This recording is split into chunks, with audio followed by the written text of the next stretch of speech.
Welcome back to the first build of the Survive pre-alpha. This is the second update video showing what's new in the game. This video is mostly about graphical stuff, while the last one was focused on gameplay and zombie spawning. You may notice that we're in a new area. I created this area to test out new features more easily. You can get to this in-game by clicking on Dev Test in the main menu.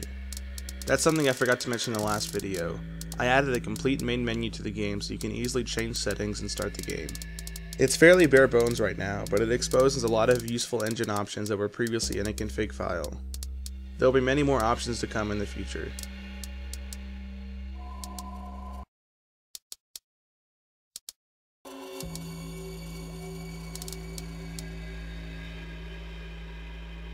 One fundamental change I made in this update was completely revamping the physically based shading to use a more accurate and physically correct model. This makes everything look a lot more realistic. I added these test models here to show some new materials made with this system. This material over here is red paint.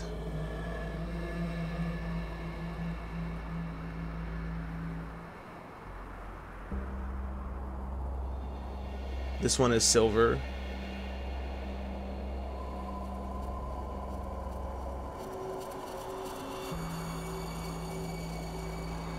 This is an example of the material layering system that I'll go over later, where I blend gold and blue rubber.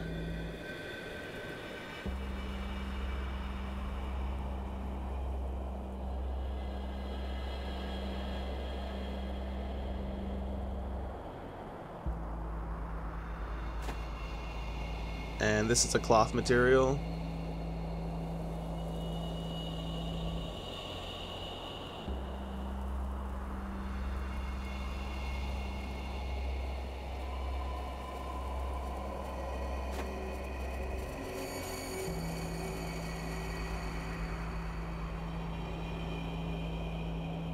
And this is copper.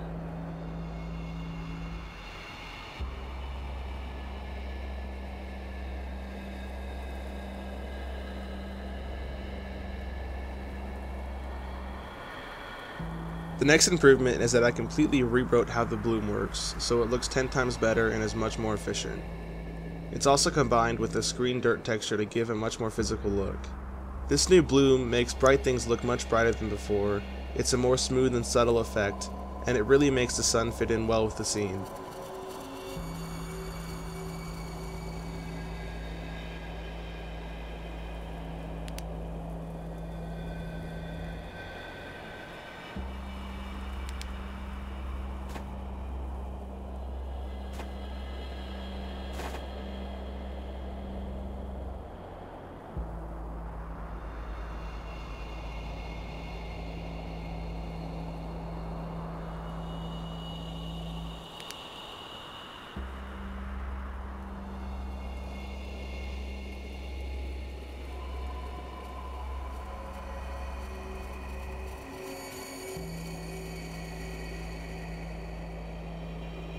In this update, I also created a new particle system that can render millions of GPU particles on screen at once with a very small amount of performance impact. These particles can also collide with everything in the scene using the depth buffer. I made these test particle effects to show the collision in action.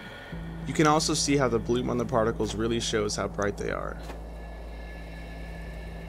If I shoot the particles at this little contraption I made, you can see how the particles flow down the ramp and onto the ball.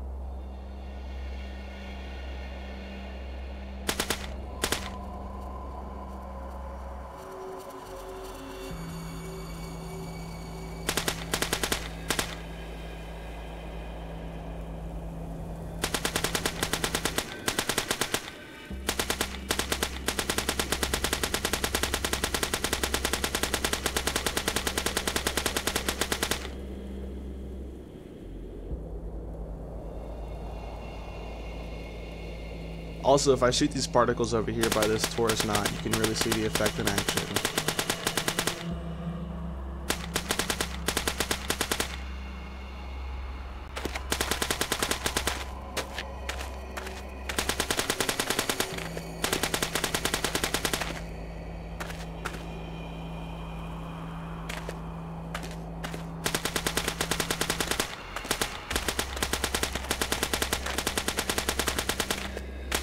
To go along with the new physically based shading, I created a material layering system so that the materials can be reused easily. This system takes a mask texture that describes the material at every pixel of an object. When the object is rendered, it uses this mask to pick the appropriate material and then blends them all together. With this system, I can use the tileable detail textures to give everything in the scene a higher resolution texture look, without the increased memory cost. Material layering also makes it much easier to keep a consistent look for all the materials in the game. So all the gold, wood, stone, tile, and any other material will always look the same throughout the world, just like you would expect it to. Over here is our new zombie that will be replacing Carl after he gets a new skeleton so he can be animated. He is also using the material layering system to give him more detail. I didn't spend too much time on setting him up yet, so he just has a basic material setup, but it shows the system. Also, the mask on his head is wrong, so it looks like he has a cloth face and a super shiny bald head. But when I add him to the game, I'll redo the materials with the correct stuff.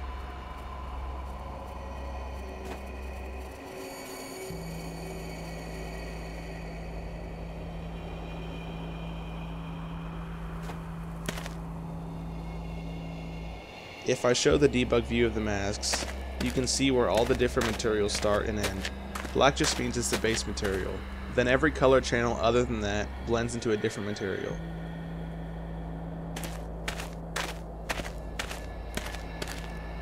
To test this system, I put gold on everything. There's gold on my M4, all the concrete barriers are made with gold rebar, and my RPG is gold. Because who doesn't want a gold RPG, right?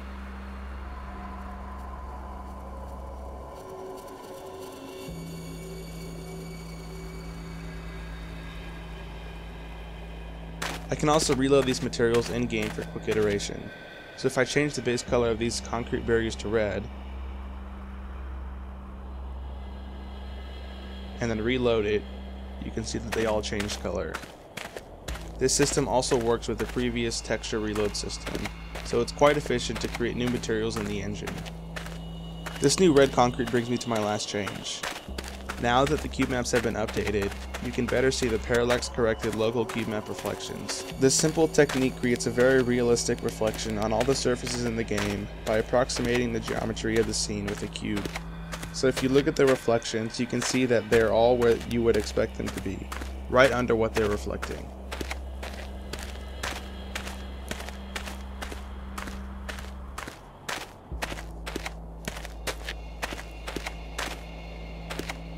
If I change the material type of the tile to metal, you can see the reflections a lot clearer.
If I leave the cube area, it will revert to the classic reflections, and you can see that they just look wrong.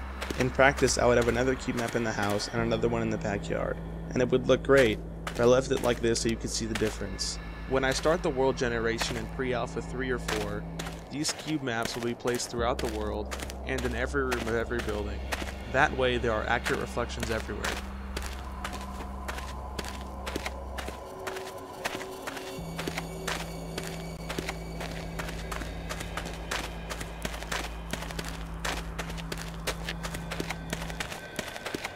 So that's it for this huge update, and thanks for watching.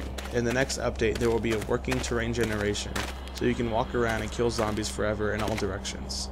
After that I'll be starting on building generation and loot finally.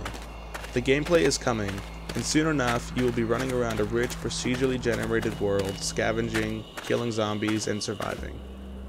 Once again, if you want to try out this build and all future builds of the game, you can pre-order Survive right now at subsurfacegames.com/survive. When you pre-order, you will get an account on the site where you can download the game and, coming very soon, talk in the new forums. You will also get a free Steam key. To follow the development, you can subscribe to this channel, follow the development blog at subsurfacegames.com, like the Facebook page at facebook.com/subsurfacegames, and follow me on Twitter at subsurfacegames.